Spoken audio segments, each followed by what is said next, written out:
नमस्ते। बांग्लादेश की स्थिति को देखते हुए हमने एक स्टडी किया और उसमें यह जानने की प्रयास किया कि आखिर जो बांग्लादेश में इतना हिंदुओं पे अत्याचार हो रहा है उसकी मेन वजह क्या है। तो मैंने ये चीज़ जब देखा तो यह देखने को मिला कि जब देश की बंटवारा हो रहा था 1947 में, उससे कुछ दिन पहले यह डिसाइड करना था बांग्लादेश में जो पाकिस्तान के पूर्वी भाग कहा जाता था, और यह डिसाइड करना था उन जगह के लोगों को बाय वोटिंग कि वो भारत के साथ रहेंगे या पाकिस्तान के साथ। तो जो बांग्लादेश पहले पूर्वी बंगाल कहा जाता था, उसमें एक जगह का नाम है सिलहट। उस सिलहट में अधिक संख्या में हिंदू रहते थे और उन हिंदुओं का ये कहना था कि नहीं, हम हिंदू हैं और हम भारत में ही रहेंगे। उस समय के उनका एक नेता हुआ करते थे, दलित नेता, जिनका नाम था जोगिंद्रनाथ मंडल। उन्होंने उन हिंदुओं को कन्वेंस किया कि नहीं नहीं, मेरी जिन्ना से बहुत अच्छा बनती है और जिन्ना से मेरी बात हो चुकी है, हमें भारत से ज़्यादा सहूलियत पाकिस्तान में मिलेगा। और जो जोगिंद्रनाथ मंडल थे, उनके लोगों ने बाकी के वो हिंदुओं को कन्वेंस करना चालू किया।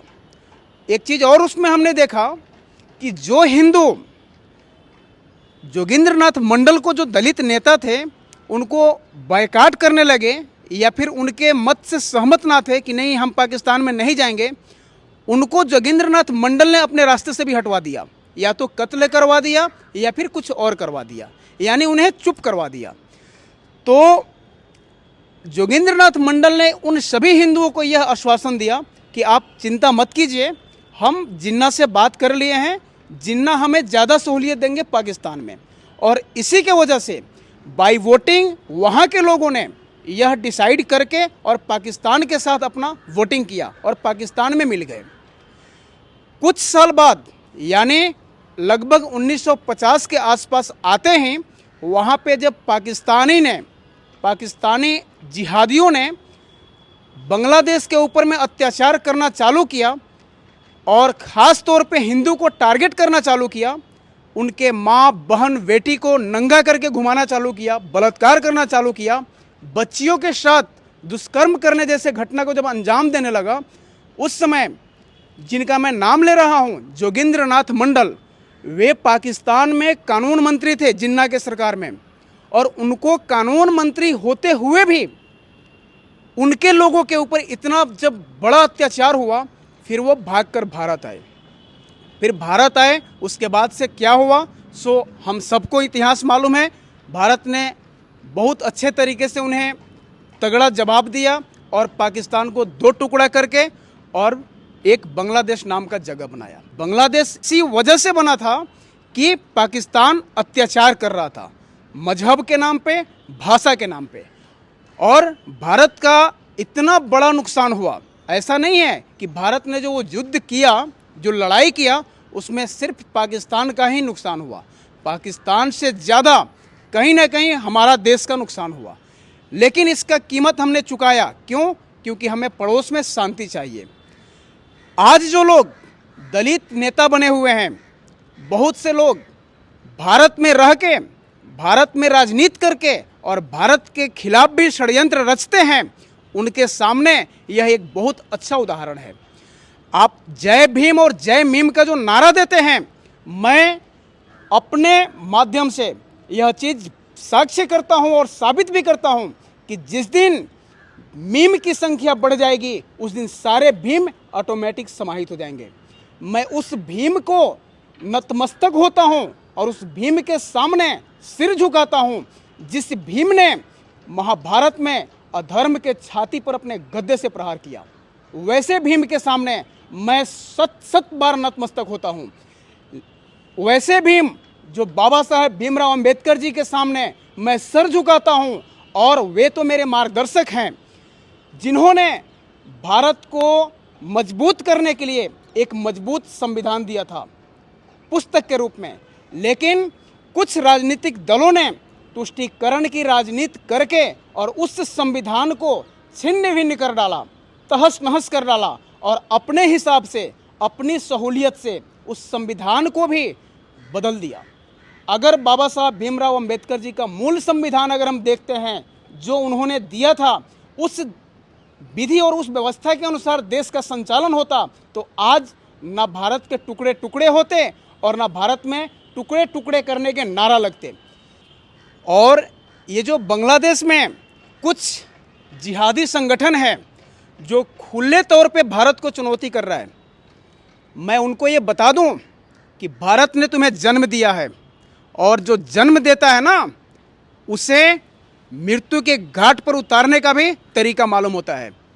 हमने तुम्हें जन्म दिया है और तुम हमारे को चुनौती दे रहा है, भारत को चुनौती दे रहा है।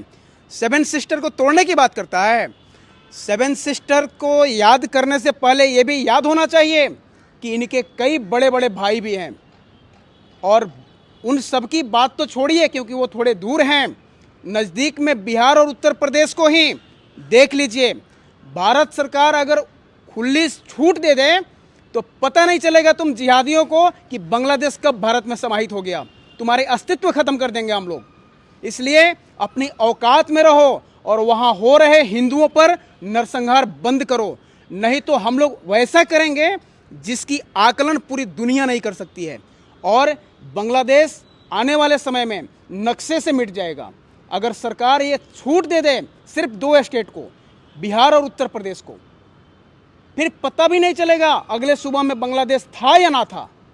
भारत में भी जितने भी सेक्युलर नेता हैं, सबको मैं सम्मान करता हूं क्योंकि वो भारत के नेता हैं।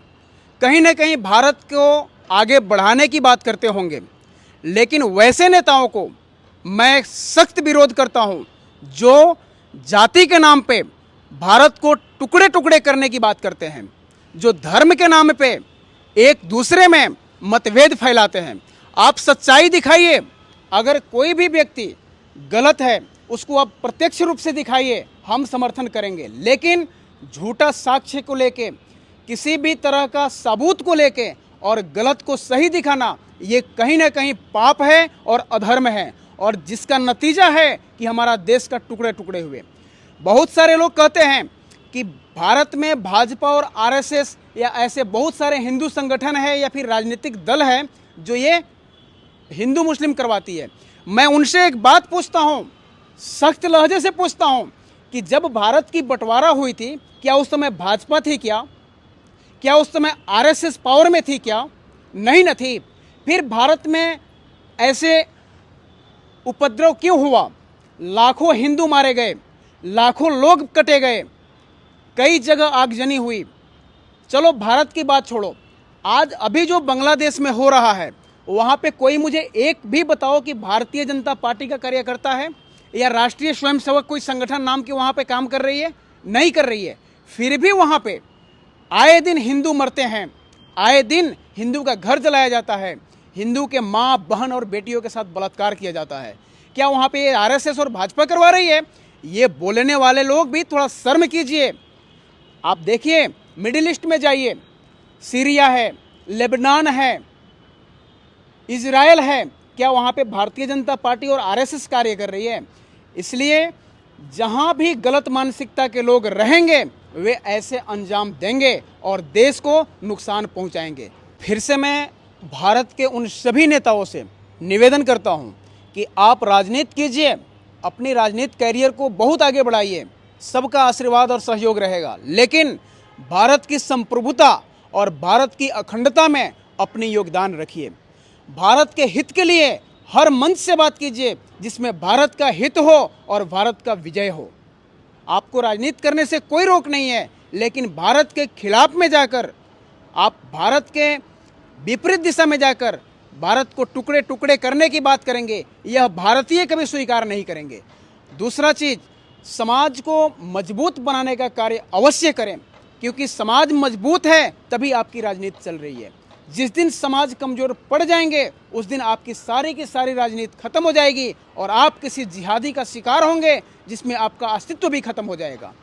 जो बांग्लादेश के घटना से हम ये भी सोच रहे हैं कि जरा एक बार विचार कीजिए कि जब जोगेंद्र नाथ मंडल ने यह फैसला लिया होगा कि हम पाकिस्तान के साथ रहेंगे, जिन्ना को वोट करेंगे, तो उनके मन में तनिक भी संदेह नहीं होगा कि हमारे साथ ये पाकिस्तानी, ये जिहादी ऐसे घटना को अंजाम देंगे। लेकिन कुछ ही समय बाद उन्हें भागकर वापस अपने अस्तित्व में आना पड़ा और उसी देश के साथ आना पड़ा जिसके खिलाफ वो वोटिंग करके और पाकिस्तान को समर्थन किए थे।